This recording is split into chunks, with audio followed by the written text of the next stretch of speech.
otros marcan algunas contradicciones respecto de esta política que se está planteando, que se ha planteado en comparación con lo que se venía haciendo.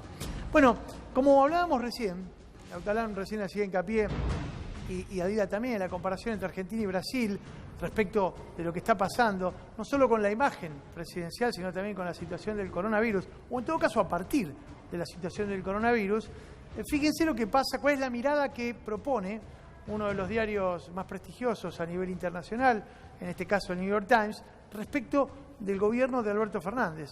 Este artículo salió en el día de ayer en el New York Times, y fíjate vos, el título es "El golpe del coronavirus, el presidente de la Argentina", vamos a tratar de traducirlo, crece en las encuestas sobre el manejo del COVID-19. Y es muy interesante repasar algunos de los párrafos, está en inglés, pero acá los amigos de la producción han tenido la amabilidad de traducirlo. Vamos a leer algunos de estos párrafos. Se refiere a la respuesta argentina a la propagación del COVID-19, que ha reforzado la influencia política del presidente mientras hace frente a los acreedores internacionales ante una importante renovación de la deuda pública. Fíjense cómo destaca el New York Times en el contraste de la comparación, por un lado el frente interno en relación al tema de cómo se abordó la cuarentena y las políticas estratégicas para prevenir los contagios masivos, y por el otro lado cómo se está llevando adelante la negociación por la deuda, sobre todo con los bonistas externos. Argentina está en cuarentena hasta el 10 de mayo, dice este artículo, que hace referencia a lo que va a pasar seguramente con la prolongación de la cuarentena por 2 semanas más, lo que ayuda a frenar la propagación de nuevos casos confirmados, y hasta ahora suman un poco más de 5.000 afectados, mucho menos que en las cercanías de Chile, Perú y Brasil, marcando este contraste al que hacíamos referencia recién. Países que son limítrofes en algunos casos, como el de Chile y el de Brasil, un poco más lejos Perú, pero que tienen situaciones epidemiológicas mucho más graves y acuciantes. Fíjense esta definición. Dice: el peronista de centro izquierda, que resurgió de un relativo ostracismo para ganar la presidencia el año pasado, está al mismo tiempo dirigiendo al país a través de duras negociaciones para reestructurar alrededor de 60.000 millones de deuda externa para escapar de una larga y dolorosa recesión. Y allí habla sobre la calificación que en abril alcanzó en su carácter de imagen positiva al 68,5%, en comparación, en un ascenso significativo respecto del 56,8% que tenía al momento de asumir su cargo en diciembre del año pasado. Todo esto según los datos de una consultora local a la que menciona la nota, que es 3.0. También refiere, habla del peronista de centro izquierda, así lo denomina, claro, al presidente Alberto Fernández. También menciona a otra consultora, la del conocidísimo Ricardo Rubier, que dice que la imagen positiva del presidente está en el orden del 67,6% versus el 56% que tenía al momento de haber asumido. Lo tenemos al queridísimo Raúl Timerman, que nos tiene a través de Skype. ¿Lo tenemos? Raúlito, ¿cómo estás? Gracias. Sí, gracias ¿qué tal? por atendernos. ¿Cómo estás? ¿Cómo estás vos, Mauro? Me gusta verte recuperado, totalmente bien. Bueno, mucho mejor. Me alegro muchísimo. Agradezco tus consejos de haber sido un acompañante de una persona como era tu esposa, que estuvo afectada por el dengue también hace algunos meses, creo, el año pasado. Y bueno, afortunadamente tus consejos fueron tomados a pie juntillas, y así estoy un poco mejor ya trabajando. Pero Raúl, no queríamos convocarte para hablar del dengue, sino de este artículo de New York Times y de estas consideraciones que empiezan a tener los medios internacionales más importantes respecto de la imagen de Alberto Fernández. ¿Cómo lo ves vos como analista político de nuestro país? Bueno, primero yo veo que el New York Times es un medio importante y prestigioso cuando habla a favor y cuando habla en contra. Siempre es un medio importante, sí, claro, y prestigioso. Lo que refleja es lo que se ve en la sociedad argentina. La consultora que vos mencionás, 3.0, es de Sheila Wilker, que ha estado varias veces con ustedes. Y las dos consultoras, la de Sheila y la de Ricardo Rubier, coinciden perfectamente en el nivel de aceptación que tiene Alberto Fernández, tanto cuando tenía 56, 57, 58 puntos antes del coronavirus, como ahora que tiene 66, 67, 68. Yo creo que es una apreciación correcta. Mirando para atrás, Alberto Fernández hizo las cosas muy bien, no solo en el coronavirus. Ustedes recuerdan que antes de empezar el tratamiento de la deuda externa, no solo se juntó con el fondo, sino que fue a Israel, habló con el primer ministro, habló con Angela Merkel en Alemania, habló con Macron en España. Es decir, sembró bien en el momento que había que sembrar.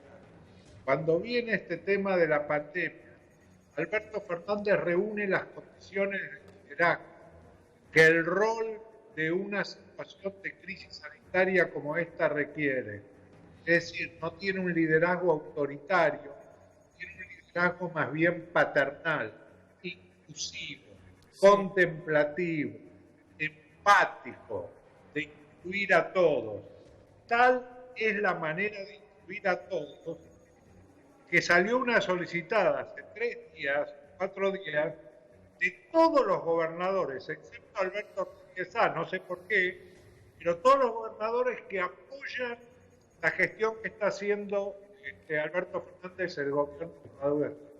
O sea que Alberto, jugando en los dos frentes de la deuda, de la pandemia, tiene un desempeño increíblemente sobresaliente para la sociedad argentina. Ahora, es curioso porque yo recuerdo semanas antes de que la pandemia se transformara prácticamente en el tema excluyente en el debate político y social de la Argentina, había algunos analistas que hacían consideraciones respecto de que el gobierno de Alberto no arrancaba. Bueno, lo hemos hablado en alguna oportunidad también, como que le estaba faltando... Es verdad. Sí, y eso, evidentemente, el escenario de contexto modificó.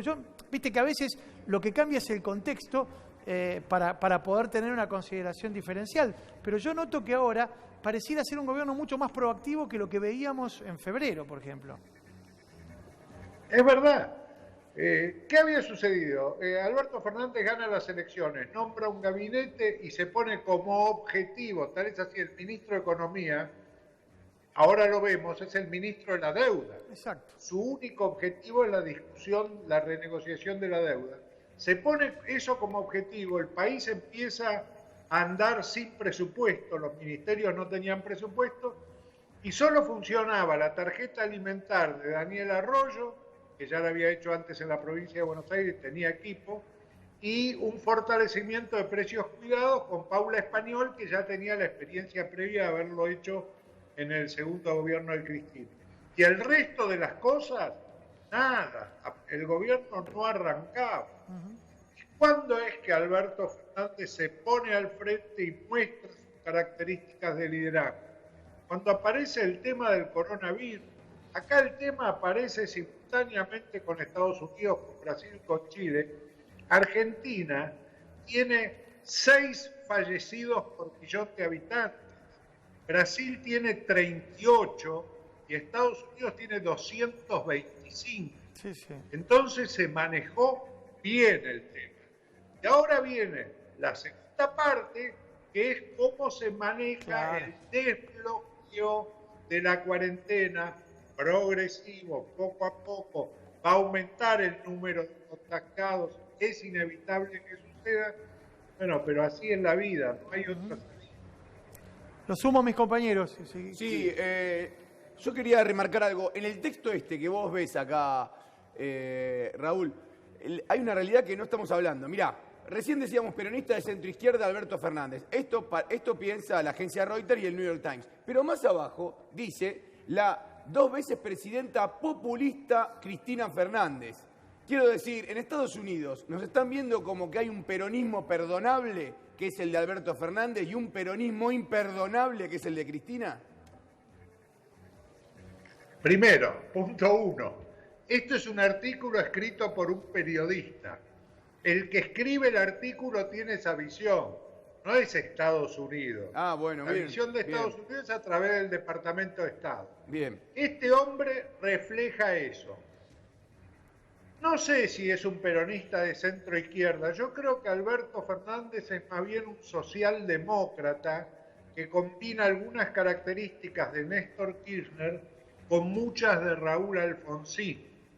Ustedes fíjense las veces que él recurrió a la figura de Raúl Alfonsín, mucho más que a la de Perón o a la de Luisa. Muchos me han preguntado por qué. Y yo le digo, bueno, porque Alberto Fernández dice lo que piensa, habla con lo que cree, no construye un discurso. Ese es él, ese es su discurso es él. Y cuando se equivoca, como fue con el tema de que puede salir a pasear una hora todo, después va y dice, me equivoqué, fui poco claro, estuvo confuso. Bueno, ese es Alberto Fernández. Para esta situación es lo mejor que le podía haber ocurrido a la Argentina. Raúl, en ese punto, y me decía un amigo liberal que los tengo, que vos subtitulás muy bien la realidad. Digo, que se intente considerar que Alberto Fernández, te guste o no, le habla a la población como un profesor. ¿Qué tan mal está cuando nadie sabe cómo termina esta historia del COVID-19? Bueno, escúchame, hay un tema que es fundamental. Ninguno de nosotros, ninguno vivió una situación similar a esta. O sea, la situación presenta solo incógnita. Hoy hay un artículo, hoy o ayer, lo leí hoy, un artículo de Doris Capurro en Perfil, donde hay más dudas que afirmaciones. No, en realidad, si uno analiza toda la información que hay en el mundo, primero se da cuenta de lo bien que hicimos en tratar de retardar el proceso lo máximo posible, porque no solo tenemos los insumos que no teníamos, tenemos las camas que no teníamos, tenemos las terapias intensivas que no teníamos, sino que tenemos la experiencia de los tratamientos que no teníamos. En este momento Estados Unidos acaba de aprobar el uso de un antiviral. Bueno, si nosotros nos hubiéramos largado, estaríamos con Estados Unidos o con Brasil. Y nos hemos cuidado. Y yo creo que Alberto Fernández se maneja muy bien en la incertidumbre. ¿Por qué? Primero, porque es prudente. Y segundo, porque convoca a la gente que sabe. Y convocar a los que saben es el reconocimiento de las limitaciones que uno tiene. Raúl. Yo me alegro de que sea así, porque yo estoy expuesto, tengo 74 años, yo estoy en el grupo de riesgo, me alegro que en este momento el presidente me proteja, simplemente eso. Raúl, independientemente de la gestión de la pandemia, independientemente de todo lo que vas de ponderar, aquella foto de las elecciones en términos políticos del 48-40, ¿se sigue manteniendo, digo, más allá de esta cuestión de la gestión? Bueno, primero fue 48-41. Eso te demuestra claramente que la Argentina es un país dividido, donde hay gente que piensa diferente, pero con la suficiente franqueza intelectual, porque en este momento el 77% de la población aprueba la gestión de Alberto Fernández. Obtuvo el 48% de los votos y tiene un 77% de aprobación de la gestión. Llegó a tener más, hace 15 días llegó a tener 84%. Pero bueno, se va produciendo todo un desgaste en la gente desde el punto de vista económico, desde el punto de vista de la angustia que esto provoca. En la última intervención estuvo un poco desprolijo, dijo que iba a salir a las 12, fue a las 5, fue a las 7, fue a las 9, y bueno, eso, vivimos un clima de angustia y temor y eso genera paz. Pero tiene 77% de aprobación de gestión. Yo quisiera saber si hay otro presidente que tiene esa aprobación. ¿Por qué no nos fijamos qué pasa con Piñera en Chile? ¿Qué pasa con Bolsonaro en Brasil? ¿Qué pasa con Donald Trump en Estados Unidos? Clarísimo, Raúl, como siempre. Te agradecemos mucho este contacto con Solo Periodismo. Te mandamos un abrazo enorme. Muchísimas gracias a ustedes, mucho éxito. Me encanta haberte recuperado y no sabía que eras vegetariano. No, mentira, es una joda que te hacen estos acá que me hacen pasar por sano. Un abrazo, saludos a tu esposa. Adiós, gracias. Chao, Raúl, chao. Atención. ¿Qué pasó? Ahora vas a ver lo que pasó. Vamos a ver, atornillado en la moneda. ¿Quién es este?